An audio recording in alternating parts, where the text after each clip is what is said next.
ہمارے یہاں کہا جاتا ہے کہ بر صغیر پاک و ہند میں اسلام اولیاء کرام کی وجہ سے پھیلا. سنا ہے آپ نے؟ اولیاء کرام کی وجہ سے پھیلا. اولیاء کرام کی وجہ سے یقیناً پھیلا. اور انہوں نے 2 طرح کی تعلیمات دی. نمبر 1 قولی، نمبر 2 عملی تعلیم. یہ اس طرح پھیلا ہے. ایسے تو نہیں ہے اسلام پھیل جائے گا. اور آج کیا ویسا ہو رہا ہے؟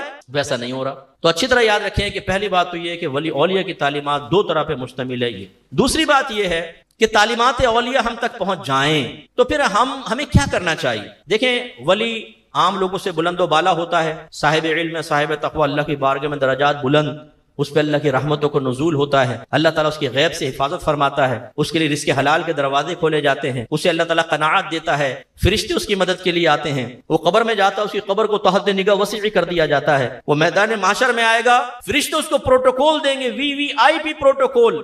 وہ اللہ کی بارگاہ میں پہنچے گا، اللہ کی طرف سے اجازت ملے گی. وہ ہزاروں لوگوں کو انشاءاللہ شفاعت کر کے جنت میں لے جائے گا. پل صراط اس کے لیے ایسا ہوگا جیسے ایک بہت بڑا پل ہے، آرام سے گزرے گا اور جنت میں اعلیٰ مقام پائے گا. کامل اولیاء کی شان یہ ہے. اب آپ کو مجھے چاہیے کہ ہمیں غور کرنا چاہیے کہ جو تعلیمات انہوں نے عام کی، یقیناً اس تعلیمات پر خود بھی عمل کیا تو یہ سارے انعام ملے. تو آپ اور میں کیا کر رہے ہیں؟ جواب یہ ملے گا کہ ہم صرف ان کے نام کا کھا رہے ہیں. ان کی تعلیمات کو قبول کرنے کے لیے آج خود ولی سے محبت کرنے والا تیار نہیں. محفل رکھ لیں، نعرے لگوا لیں، بریانی کے آخر میں ڈھکن ہٹائیں، دیکھ کے اوپر سے خوشبو پھیلے اور ہم کہیں یا غوث، مزہ آیا.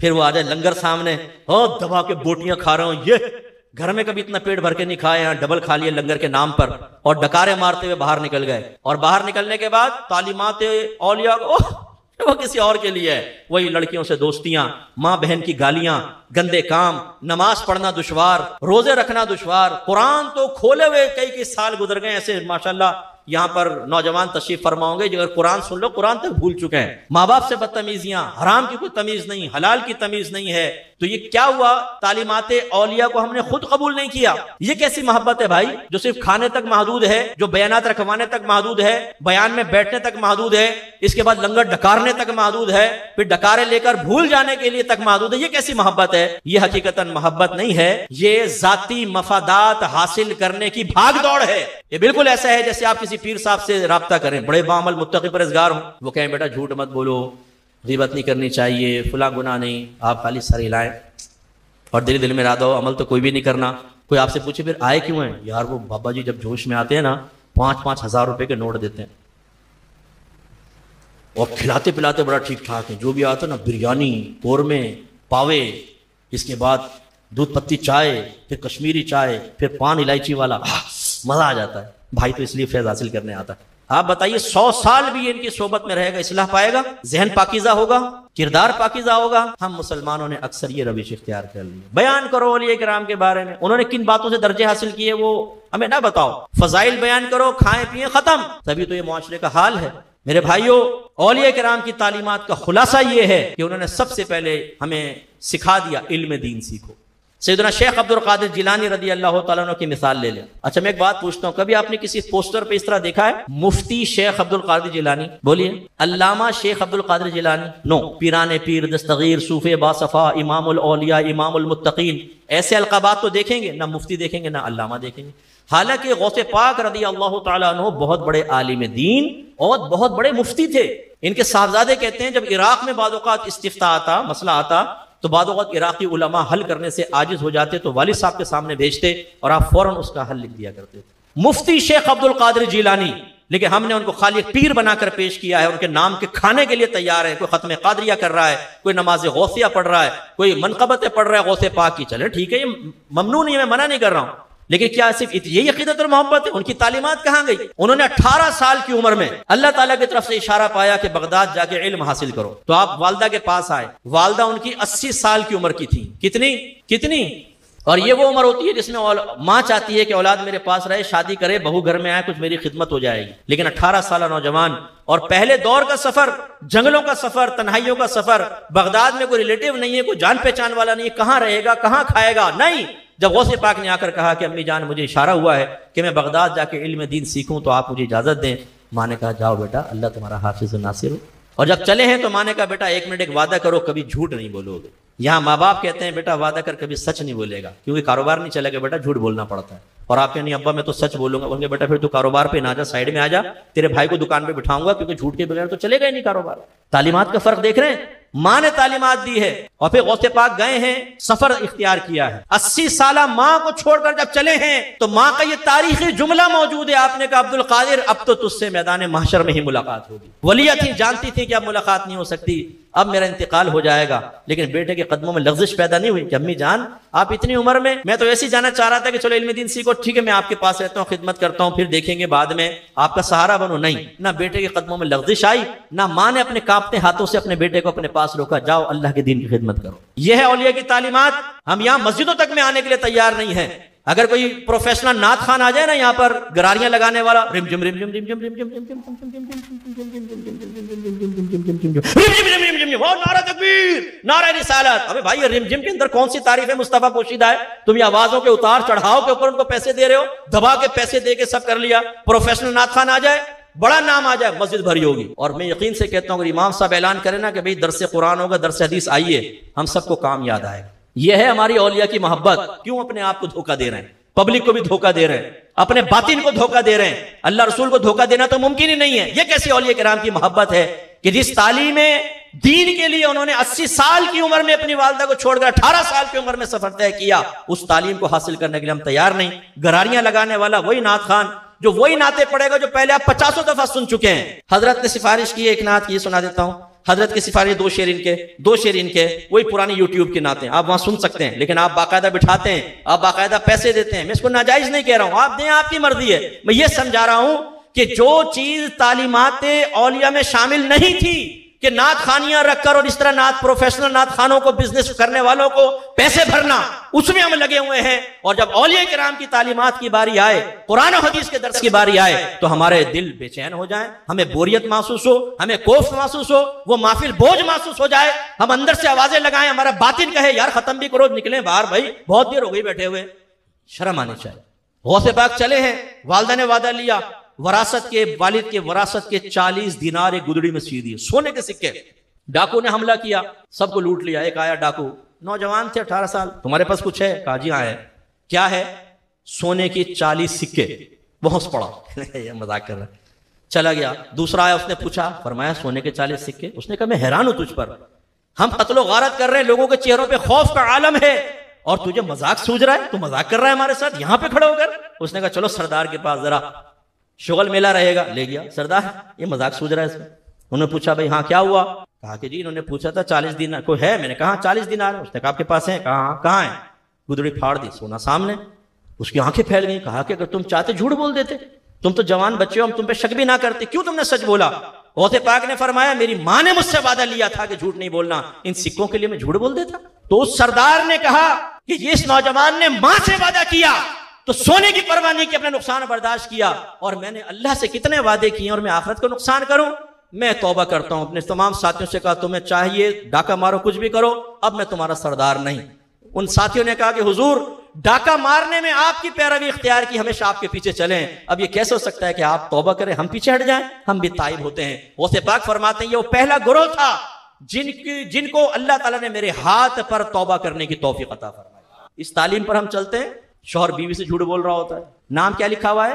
محمد اکرم، تاکہ بیوی دیکھے تو وہ بھی مردوں کے نام ہے، اور کلک کر کے پھر بات جو محمد اکرم کے بجائے زلیخا سے ہوتی ہے وہ جھوٹ بول رہا ہے۔ ایسی بیویاں جھوٹ بول رہی ہیں شوہروں سے، ساسوں سے، ساسیں بہوؤں سے، نندے جھوٹ بول رہی ہیں، ہمارے ماتحت افسروں سے، افسر ماتحت سے جھوٹ بول رہے ہیں، اور ہم تعلیمات اولیاء پر عامل ہیں۔ واہ بھی واہ، سبحان اللہ، بات بات پر جھوٹ ہے۔ کہاں گئی وہ تعلیمات؟ اس کا مطلب وہ تعلیمات صرف بیان کرنے کے لیے، بس بیان ختم کرو مفتی صاحب بہت ٹائم ہو گیا ہے، پیٹ میں جو ہیں وہ چوہے ادھر ادھر دوڑ رہے ہیں، اندر سے آوازیں آ رہی ہیں بھائی غوث پاک کا لنگر بھیجو، بہت ہو گئی تعلیمات، اب کھانے پینے کی باری ہے، اور پھر ہم وہ کھائیں پیئیں۔ ایسی غوث پاک رضی اللہ تعالیٰ عنہ وہاں گئے، 40 دینار صدقہ کر دیا، ایک غریب آیا اس کو ہی دے دیا، دوسرا آیا دے دیا، سب ختم ہو گیا۔ اب وہاں پہلے زمانے میں ہاسٹل نہیں ہوتے تھے، کبھی یہاں پڑھ کر سو گئے، کبھی وہاں سو گئے۔ خود فرماتے ایک دفعہ مجھے شدید بھوک لگی، میرے پاس کھانے کے لیے کچھ نہیں تھا، تو میں بغداد کی کچرا کنڈی پہ چلا گیا، وہاں پہ کچھ لوگ سبزیاں ڈال کے چلے گئے تھے جو آدھی پکی تھی، آدھی خراب تھیں، یعنی صحیح تھیں، آدھی خراب تھیں، ان کو صاف کر کر کے میں نے کھایا۔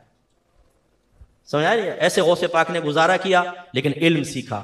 علم سیکھنے کے بعد الحمدللہ پھر عالم ہوئے، پھر مفتی ہوئے۔ پھر زمانہ طالب علمی کا مشہور واقعہ آپ نے سنا ہوگا، ابن سقا، ایک عبداللہ اور ایک غوث پاک، یہ تینوں کلاس فیلوز تھے۔ ان میں سے جو عبداللہ ہے وہ بیان کرتے ہیں کہ زمانہ طالب علمی میں ہم نے سنا کہ علاقے میں ایک شخص جس کو غوث کہا جاتا ہے، اور جب کوئی ملنے جاتا ہے اکثر وہ نگاہوں کے سامنے سے غائب ہو جاتے ہیں، جب چاہتے ہیں وہ آ جاتے ہیں۔ تو ہم تینوں نے کہا چلو ان سے ملاقات کرتے ہیں۔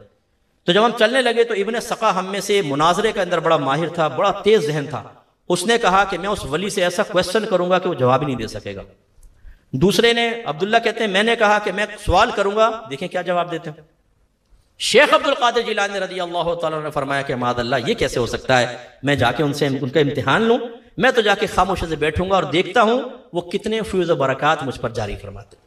تینوں پہنچے، حجرہ خالی، ایک دم وہ غوث سامنے ظاہر ہوئے، یعنی وہ کرامت واقعی نظر آئی، اور انہوں نے 16 بار نگاہوں سے سب سے پہلے ابن سقا کو دیکھا اور فرمایا تو نے یہ کہا تھا کہ میں ایک کویسچن کروں گا کہ جواب نہیں دے سکیں گے، لے تیرا سوال یہ ہے اور اس کا جواب یہ ہے۔ اور پھر فرمایا میں تیرے اندر سے کفر کے شعلے نکلتے ہوئے دیکھ رہا ہوں، کفر کی آگ۔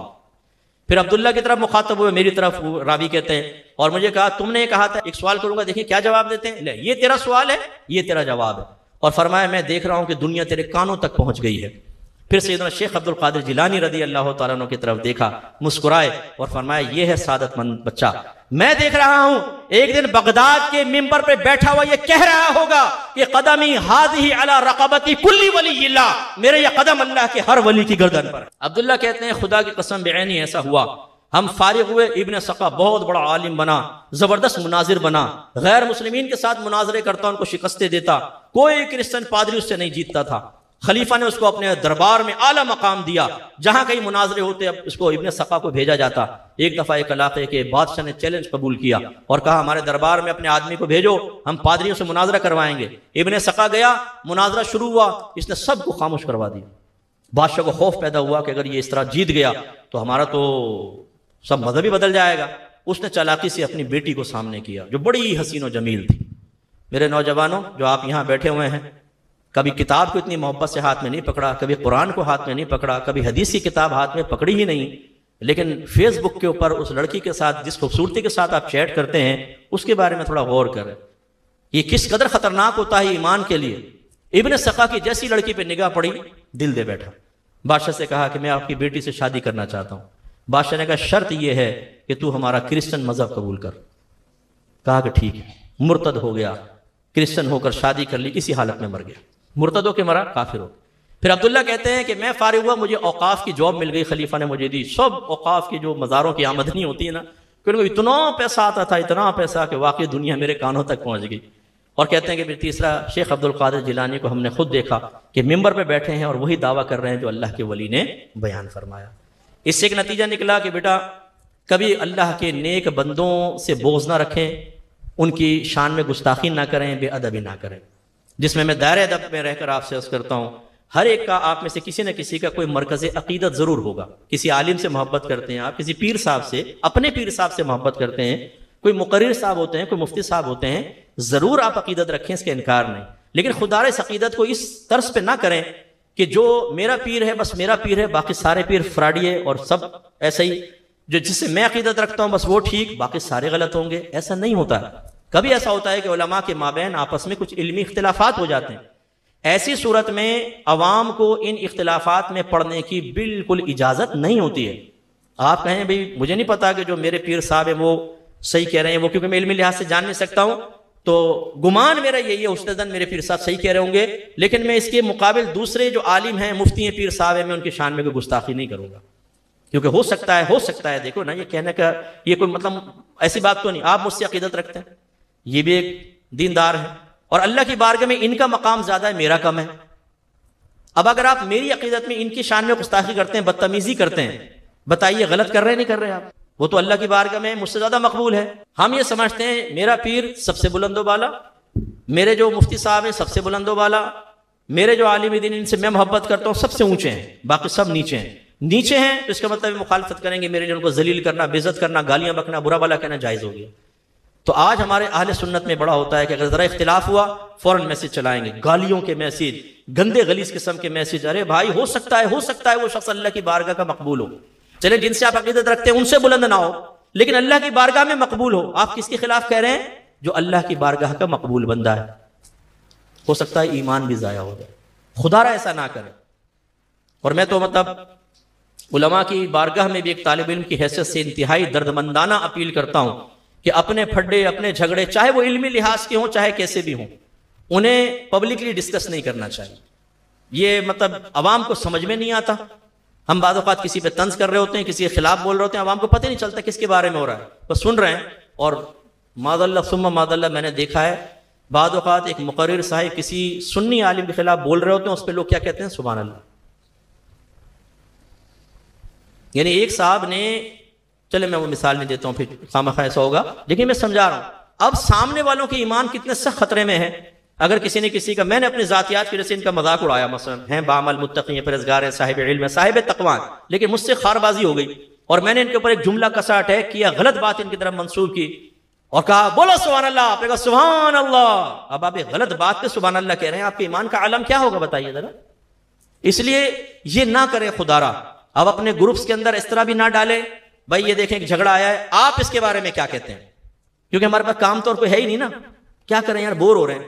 تو ہمارے تو کان منتظر ہوتے ہیں، کسی نے گستاخی کر دی، کسی نے کوئی جملہ بولا، کوئی کلپ نہیں آ رہی، یار آج کل بڑا ٹھنڈا ٹھنڈا ماحول چل رہا ہے. پھر جب آنا شروع ہوتی ہے تو جیسے سیاسی ماحول گرم ہو جاتا ہے نا، آج کل 3 مہینے بڑے امپورٹنٹ ہیں ملک کے لیے، سیاسی ماحول گرم ہو جاتا ہے، ہمارا دینی ماحول گرم ہو جاتا ہے، ایکٹیویٹیز مل جاتی ہے، فوراً بھیجیں گے، سنا یہ کلپ سن پھر بات کرتا ہوں. وہ سنایا، اب اس پہ کمنٹس پورے اس میں ڈال دیا، یوٹیوب پر، اس پہ اپنے واٹس ایپ گروپ پر، اس پہ کمنٹس پاس کریں. ارے بھائی آپ نے کاروبار کرنا ہو کبھی ان گروپ والوں سے مشورہ نہیں کرو گے؟ بیٹی کی شادی کرنی ہو بولیں گے فراڈی کیا مجھے مشورہ دیں گے؟ آپ نے انویسٹمنٹ کرنی ہو کبھی مشورہ نہیں کریں گے. لیکن دینی معاملے میں ذرا آپ بتائیں کیا کہتے ہیں آپ اس کے بارے میں. پھر جو وہ ڈبہ باندھتے ہیں کسی عالم دین کا، کسی سنی مقتدی شخصیت کا، وہ پھر خود بھی گناہ گار اور ہوتے ہیں، آپ بھی گناہ گار اور ہوتے ہیں. یہ نہ کریں. اللہ نہ کرے، اللہ نہ کرے کوئی بے ادبی ہو گئی پتہ بھی نہیں چلے گا، ایمان بھی ضائع ہو سکتا ہے، اللہ تعالیٰ ناراض ہو سکتا ہے. اس لیے ہم جانتے ہیں بہت سارے اختلافات کی نوعیت ایسی نہیں ہوتی کہ اس میں لڑا جائے.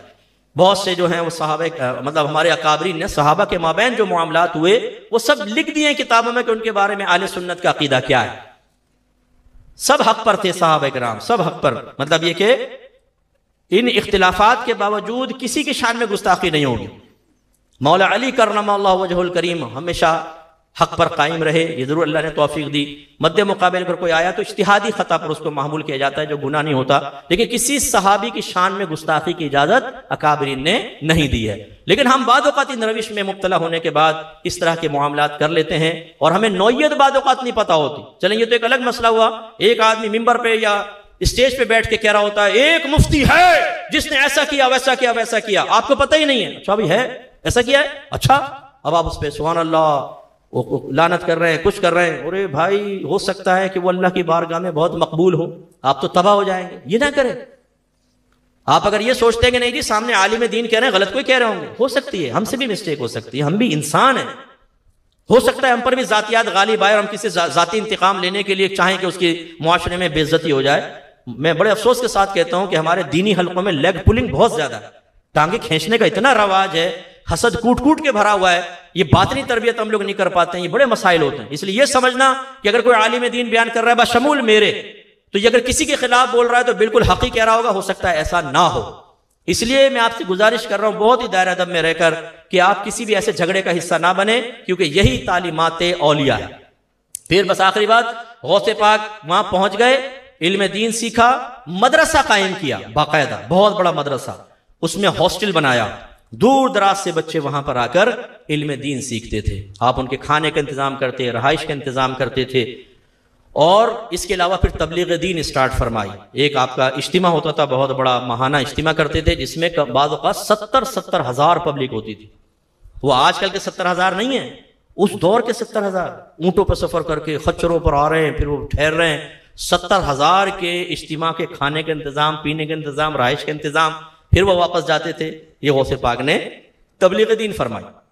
اب آپ اور میں دیکھ لیتے ہیں، غوث پاک علم سیکھنے گئے، ہم سب فارغ، ہمارے گھر میں کوئی عالم نہیں، کوئی مفتی نہیں، کوئی بچی مفتیہ نہیں، کوئی عالمہ نہیں، بالکل اس سے دور.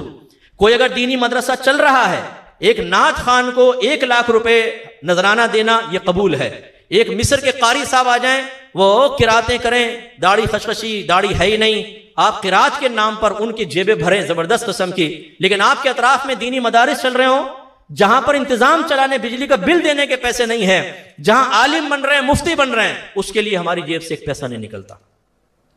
کھانا کھلانے کے لیے تیار ہیں جی، لوگوں کو کھانا کھلائیں، کھانا کھلانا نیکی کا کام ہے، لیکن کس کو؟ جو پرہیزگار ہو۔ میرے آقا نے فرمایا تمہارا کھانا صرف پرہیزگار کھائے اور تم صرف صاحب تقوی سے دوستی کرو۔ کیوں فرمایا؟ علماء فرماتے ہیں اس کی تشریح یہ ہے کہ جب نیک آدمی آپ کا کھانا کھائے گا تو جتنی توانائی حاصل ہوگی اللہ کی فرما برداری میں خرچ کرے گا، اور گناہگار کو کھلائیں گے وہ آپ کی طرف سے دی گئی توانائی کو اللہ کی نافرمانی میں خرچ کرے گا۔ یہ کون سا کمال ہوا بھائی؟ ہاں کوئی مر رہا ہو تو ایک الگ بات ہے، ویسے کھلانا پلانا ہو تو نیک آدمی کو کھلائیں۔ لیکن میں نے یہ دیکھا ہے کھانا کھلانے کے لیے چرسی، موالی، شرابی، جواری، زانی، بد مذہب سب آ کے کھانا کھا جائے، اس کے لیے لاکھ روپے دے دیں گے، لیکن مدرسے کے نام پر مانگا جائے کہ طالب علم ہیں وہ عالم بنیں گے، مفتی بنیں گے، تبلیغ دین کریں گے، اس کے لیے 500 روپے سیٹ کی جیب سے نہیں نکلیں گے۔ ہمارا حال بھی یہی، آپ دیکھ لیں کتنے ہم میں سے ایسے ہیں جنہوں نے مدارس کے لیے پیسے دے ہوں گے، اہل سنت کے مدارس میں، ان تمام ایسی چیزوں کے لیے دے دیتے ہیں ہم۔ یہ غلط چیز ہے۔ غوث پاک رضی اللہ تعالیٰ عنہ نے یہ کیا، اور 11ویں کی اصل بھی یہ بیان کی گئی ہے کہ آپ ہر مہینے کی 11 تاریخ کو کھانے کا اہتمام کرتے اپنے طالب علموں کے لیے خاص طور پر، اور نیت یہ ہوتی تھی کہ اس کا ثواب میرے آقا صلی اللہ علیہ وسلم کو پہنچے۔ پھر جب غوث پاک کا وصال ہوا تو یہ بر صغیر پاک و ہند سے بھی پڑھنے گئے ہوئے تھے، وہاں پر انہوں نے اسی سنت کو یہاں پہ لا کے جاری کیا اور اس کا نام 11ویں رکھ دیا، 11ویں شریف، کہ ہر مہینے کی 11 تاریخ کو اور خصوصاً ربیع الثانی کی 11 تاریخ کو کھانے کا اہتمام کیا جائے اور غوث پاک اور نبی کریم کے ایصال ثواب کے لیے لوگوں کو کھلایا جائے۔ اس کی اصل کیا ہے؟ غوث پاک کے آپ نے عمل کیا تھا، اور کیوں کیا تھا؟ واہ واہ کے لیے؟ نعت خوانوں کو بلایا تھا، اس میں بڑی محفل کی تھی؟ نہیں، دینی طالب علم ان کو کھلاتے تھے آپ، اور ثواب سرکار کی بارگاہ میں ایصال کر دیا کرتے تھے۔ یہ کیا، ہم کس طرف جا رہے ہیں بھائی؟ غوث پاک کا بیان کو فضائل پر مشتمل نہیں ہوتا تھا، دیکھیں ذرا آپ کے بیانات معرفت الہی پر مشتمل ہوتے تھے، احکام سکھائے جاتے تھے، اصلاح کی جاتی تھی، اس طرح کے بیانات غوث پاک رکھتے تھے۔ آپ اس چیز کا اہتمام کرتے ہیں؟ دیکھیں نہ میں معاذ اللہ نعت خانوں کے خلاف ہوں، نہ نعت خانی کے خلاف ہوں، اللہ کا کرم ہے کہ سنی پیدا ہوں اور سنی مروں گا انشاءاللہ۔ نعت خانی سے پیار کرتا ہوں، محبت کرتا ہوں، لیکن جو آج کل ڈس بیلنس ہو گیا نا معاملہ، میں اس کی نشاندہی کرتا ہوں۔ ہمارے بعض اوقات شادیاں ہوتی ہیں جی، محفل رکھی ہے تاکہ برکت پیدا ہو، ٹھیک ہے بھی رکھ لیا آپ نے، کیا ہوگا اس میں؟ جی 4 نعت خان بلائیں، 2 گھنٹے نعت خانی ہوگی، اس کے بعد نکاح۔ یار آپ 15 منٹ کا بیان نہیں رکھ سکتے اصلاحی اس کے اندر؟ ایک دفعہ ایک صاحب نے ہمیں بلایا، بڑے بڑے علماء بھی گئے، مفتی منیب الرحمان صاحب بھی، میں بھی تھا، اور بھی علماء تھے، نعت خوانی اور اسٹیج کے اوپر پونا گھنٹہ نعت خوانی چلتی رہی۔ اب بھائی چلیں آ جائیں نکاح کی تقریب کریں، ہوا مفتی منیب الرحمان صاحب کو مائک دے، حضور دعا کر دیں۔ مفتی صاحب نے فرمایا دعا میں بعد میں کروں گا، اگر آپ اجازت دیں تو میں تھوڑا سا کلام کرنا چاہتا ہوں۔ اب منع کر سکتا تھا کوئی؟ نہیں، آپ نے بھی فرمایا کہ آپ کو خیال کرنا چاہیے، پونا گھنٹہ نعت خوانی ہوتی رہی، علماء بیٹھے ہوئے، آپ 15 منٹ کا بیان نہیں رکھ سکتے تھے اس کے اندر؟ ہونا تو چاہیے تھا کہ پونا گھنٹہ بیان ہوتا، 15 منٹ نعت خوانی ہوتی، کیونکہ بیان کے اندر نبی کریم کی ثنا بھی ہوتی ہے، نعت بھی شامل ہوتی ہے، سب ہوتا ہے، اور اصلاح بھی۔ اور نعت خوان کیا کرے گا؟ وہی میں نے کہا پرانی نعتیں آپ کو پڑھ کے سنائے گا خالی، جو یوٹیوب کے اوپر پہلے سے ڈلی ہوئی ہیں اور زیادہ ہی کو ساؤنڈ کے ساتھ ہوں گی، آپ وہ برکت پیدا ہوگی جی، برکت کے لیے۔ بھائی برکت تو بیان میں بھی ہے، اس سے کہیں زیادہ برکت اللہ نے اس میں پوشیدہ فرمائی ہے، لیکن ہم نے محدود کر دیا۔ ایسے ہی آپ بعض اوقات اسٹیجز پر دیکھیں گے، یہاں تو یہ ایک بنا بنایا ذہن ہے تو میں اتنا لمبا بیان کر رہا ہوں، ورنہ ایسے ایسے میں نے اسٹیج دیکھے ہیں 2-2 گھنٹے نعت خوانی، بڑا نعت خوان نے گھنٹہ سوا گھنٹہ پڑھا ہے، بیان کتنی دیر ہوگا؟ 20 منٹ کیجئے گا، 20 منٹ بیان۔ اس 20 منٹ کی ضرورت بھی کیا ہے؟ لے مائک لے بھائی کسی اور نعت خوان کو پڑھوا دے 20 منٹ، کیونکہ تمہارے درجے نعت خوان ہی بلند کریں گے، یہی تمہیں جنت میں لے کے جائیں گے۔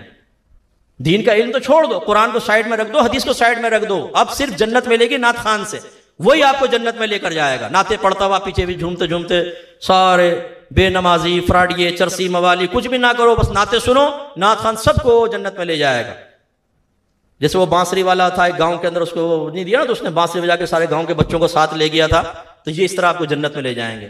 چلیں اس پہ دلیل لاؤ، ناراض مت ہوا کریں، میں خلاف نہیں ہوں، لیکن میں to the point ground realities پہ کلام کرتا ہوں۔ آخرت میں ایک نعت خوان آپ کی نجات کا ضامن ہو سکتا ہے، اس پہ قرآن و حدیث سے دلیل لاؤ۔ نمبر 2، نعت خوان علماء سے بھی افضل ہو جاتا ہے، یا نعتیں پڑھ کے بڑے درجے بلند ہو جاتے ہیں۔ قرآن کی ایک آیت لاؤ نعت خوان کی فضیلت پر، حدیث لے کر آؤ نعت خوان کی فضیلت پر۔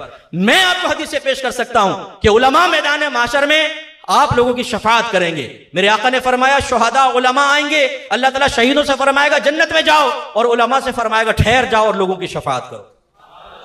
ہم پیش کر سکتے ہیں۔ میرے آقا صلی اللہ علیہ وسلم مسجد میں آئے، صحابہ کرام کسی بارے میں بحث کر رہے تھے، میرے آقا نے فرمایا کیا بحث چل رہی ہے؟ عرض کیا رسول اللہ بنی اسرائیل کے 2 اشخاص کے بارے میں ہماری بحث ہے، جن میں سے ایک عالم تھا، دوسرا عابد تھا۔ عابد جو تھا دن میں روزے رکھتا، رات کو اٹھ کے نمازیں پڑھتا تھا، یعنی پکا صوفی، اور وہ عالم دن سے فرض پورے کرتے تھے اور لوگوں کو علم سکھاتے تھے۔ ہماری بحث اس بارے میں ہے کہ ان میں سے افضل کون ہے؟ غور سے سنو نوجوانوں، فیصلہ نبی کریم کی بارگاہ میں رکھا گیا۔ میرے سرکار نے کیا فیصلہ فرمایا؟ وہ نمازی، سارا دن نماز پڑھنے والا، روزہ رکھنے والا، راتوں کو اٹھ کے تہجد پڑھنے والا، لیکن سرکار نے فرمایا اس عالم کو، اس عابد پر ویسی ہی فضیلت حاصل ہے جیسے مجھے تمہارے کسی ادنا شخص پر فضیلت حاصل ہے۔ غور کریں، سرکار کو ادھر کھڑا کریں، اس امت کے ادنا شخص کو یہاں کھڑا کریں۔ میں آپ سے پوچھتا ہوں، بتائیے نبی کریم کو اس پر کتنے درجے بلندی حاصل ہے؟ کر سکتے ہیں فیصلہ؟ نہیں کر سکتے۔ کیوں؟ میرے آقا کے درجات کی انتہا ہو تو کریں گے نا۔ کیسے فیصلہ کر سکتے ہیں؟ تعداد آپ بتا ہی نہیں سکتے ہیں۔ جو تعداد بتائیں گے میرے آقا کے آپ درجات کو محدود کرنے والے ہوں گے۔ اگر آپ کہیں گے 1000 گنا تو کیا 1000 گنا؟ اس سے آگے نہیں ہے سرکار، کہہ نہیں سکتے آپ۔ میرے آقا نے قیامت تک کے لیے ثابت فرمایا کوئی کتنی بھی بڑی عبادت کرے، عالم دین اس شخص سے ہمیشہ افضل ہی رہے گا۔ اور ہمارے ہاں اسٹیجز کے اوپر بڑے نعت خوانوں کے لیے بڑا سا صوفہ، عالم کہاں بیٹھے؟ یہاں ایک چھوٹی سی مظلوم سی کرسی، وہ اپنی عزت کو محفوظ رکھتے ہوئے سمٹ کے بیٹھا ہوا ہے۔ خاص طور پہ اگر مسجد کا کوئی بیچارہ عالم مفتی ہے، زیادہ معروف نہ ہو، یہ تو بیچارے انتہائی احساس کمتری کا شکار۔ پہلے تو چوڑے ہو کے بٹھا لیتے ہیں، امام صاحب آئے، بیٹھے بیٹھے بیٹھے۔ اب جیسے بڑا نعت خوان آیا، پتہ چلا امام صاحب غائب ہیں، دیکھو تو اسٹیج کے پیچھے گرے پڑے ہیں، وہ دھکا لگا پیچھے گر گئے، وہ امام صاحب بیچارے آ رہے ہیں اوپر، انہیں بھی کہیں کونے خدرے میں جگہ دے دی۔ آپ کیا سمجھتے ہیں نعت خوان بہت افضل اعلیٰ ہوتا ہے؟ اور وہ بھی بزنس مین نعت خوان، وہ بھی پیسے لے کے پڑھنے والا، نبی کریم کی نعتوں کو بیچنے والا، اور اس پر ماد اللہ ثم ماد اللہ یہ کہنا جی حسان بن ثابت بھی نعت خوان تھے۔ وہ بھائی نعت خوان تھے، بزنس مین نہیں تھے، انہوں نے نعتیں بیچی نہیں تھی۔ دکھاؤ کوئی مثال پھر ایسی۔ تو یہ غلط ہمارا معاشرہ چل پڑا ہے، ہمارے لاکھوں اربوں خربوں روپے نعت خوانیوں میں لگ رہے ہیں، لیکن مدارس ویران ہیں۔ آپ نے کبھی جا کے پوچھا ہے مدارس سے کہ آپ کا انتظام ٹھیک چل رہا ہے یا آپ مشکل میں ہیں؟ معلوم تو کریں جا کر۔ بعض اوقات مدارس کے پاس ٹیچرز کو تنخواہ دینے کے لیے نہیں۔ ایک عالم دین بن جائے اور آپ اسے 12,000 15,000 روپے تنخواہ دیں، وہ کیسے اپنی فیملی کو چلائے گا؟ بتاؤ، چلا سکتا ہے 12,000 15,000؟ پھر وہ بھاگ دوڑ کرتا ہے، یہاں 4 ٹیوشن، وہاں نکاح پڑھایا، وہاں یہ ختم وغیرہ، اس طرح کر کے مہینے کا بجٹ پورا کرتا ہے۔ ان کاموں میں اتنا وہ مصروف ہو جاتا ہے کہ وہ دین کی خدمت ہی نہیں کر سکتا۔ پھر ہم کہتے ہیں یہ علماء کیا کر رہے ہیں؟ مجھے میسج کریں گے نا، مفتی صاحب آپ کیا کر رہے ہیں ٹی وی پہ بیٹھ کر؟ فلاں چیز کے بارے میں نہیں بولتے آپ، فلاں چیز کے بارے میں نہیں بولتے۔ میں جواب میں دائرہ ادب میں رہ کے کہتا ہوں بھائی میں تو چنے بیچ رہا ہوں، جھک مار رہا ہوں۔ آپ ایسا کرو، عالم دین بنو، مفتی بنو، مجھے دھکا دو، میری جگہ بیٹھو، اور جو کام میں نہیں کر رہا تم کر کے بتاؤ۔ بڑھ کے مارنا بہت آسان ہے۔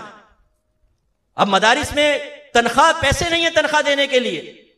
ٹیچر اپنے بچوں کے سامنے کہہ رہا ہے کہ یار میرا گھر کا گزارا مشکل ہے، بتاؤ کوئی اپنے بچے کو عالم دین بنائے گا؟ بولیے، بنائے گا؟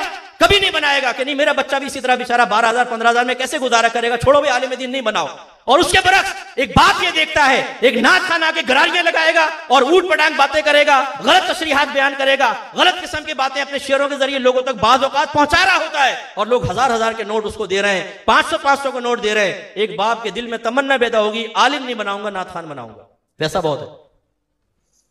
یہ ہمارا درد ہے۔ آپ نے کس طرف اہل سنت کو لگا دیا ہے؟ یہ تعلیمات اولیاء یہ تو نہیں تھی، تعلیمات تو یہ تھی عالم بنو، وقت نکالو، اپنے بچوں کو عالم بناؤ، اس معاشرے کو مستحکم کرو، چلتے ہوئے علمی نظام کو اپنے پیسے کے ذریعے، اپنے افرادی قوت کے ذریعے تقویت پہنچاؤ۔ اس سے دین قیامت تک کے لیے زندہ ہوگا۔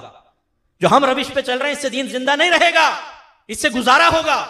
مدارس کا قیام چاہیے، عالم ہوں، عالمہ ہوں، مفتی ہوں، مفتیاں ہوں، کتابیں لکھی جائیں، شروحات لکھی جائیں، تفسیر لکھی جائیں، علمی ماحول بنے تاکہ لوگ گناہوں سے بچیں، عقیدہ مضبوط کریں اور اللہ تعالیٰ کی رضا حاصل کریں۔ ہم نے تمام کام چھوڑ دیے، ہمارا پیسہ علمی ترقی کے لیے استعمال نہیں ہوتا۔ اب ہمارے کیا ہے؟ تیجا، 40واں، 10واں، 20واں، عرس، برسی، 11ویں، 12ویں، نعت خوانی، ختم قادریہ، شب برات، شب معراج۔ میں ان کو غلط نہیں کہہ رہا ہوں، لیکن میں نے 14 چیزیں، یہ 12 چیزیں آپ کو گنوا دی۔ ان کا مجھے بتائیں کہ دین کو براہ راست فائدہ کیا ہے؟ ان میں نہ کوئی بیان ہو رہا ہے، نہ اصلاح ہو رہی ہے، نہ کوئی گناہوں کی معرفت۔ برکت ضرور ہے، ثواب بھی مل رہا ہے، ہم نے قوم کو اس میں لگا دیا۔ اور پھر ایک ماحول ایسا بن گیا ہے کہ ہمیں شارٹ کٹ کی عادت ہو گئی۔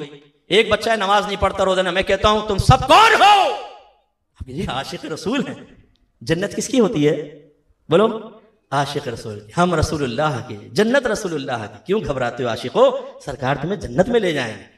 وہ چرسی پھڑک کے کہتے ہیں یار مفتی صاحب تو کہتے ہیں نماز پڑھو، قرآن پڑھو، گناہ سے بچو، لڑکیوں کو چھوڑ دو، گالی مت دو، رزق حلال کماؤ، اتنا مشکل راستہ، اللہ اس کو زندہ رکھے تو سیدھے جنت میں لے جا رہا ہے۔ یہ ماحول بگڑ چکا ہے، ہمارے نوجوانوں کی عملی حالت کی خرابی میں ان کا بہت بڑا کردار ہے۔ یہ میرا درد ہے جو میں آپ کو ظاہر کرتا ہوں۔ اب یہ نہیں ہے کہ سارا معاذ اللہ ملبہ نعت خانوں پہ ڈال دیں کہ نعت خانیاں ہی کر رہے ہیں، ہم بھی تو ہیں نا اسی میں شامل۔ اس پورے کلچر کو پروموٹ کرنے میں ہمارا بھی تو کردار ہے نا۔ ہم نعت خانیاں رکھواتے ہیں بڑی بڑی، اور سالانہ نعت خانی خرچہ کتنا ہے جی؟ 10 لاکھ 12 لاکھ۔ تم نے کبھی ایک سال کے اندر 1 لاکھ روپے بھی کسی مدرسے کے اندر دیا ہے نبی کریم کے علم دین کو عام کرنے کے لیے؟ اصحاب صفہ جانتے ہیں آپ کون تھے؟ صفہ کہتے ہیں چبوترے کو۔ آج بھی جب آپ مدینے جاتے ہیں تو سرکار کے روضہ انور کے اندر مسجد میں اس طرف اصحاب صفہ کی جگہ ہے، اس پہ آپ نماز پڑھتے ہیں برکت کے لیے۔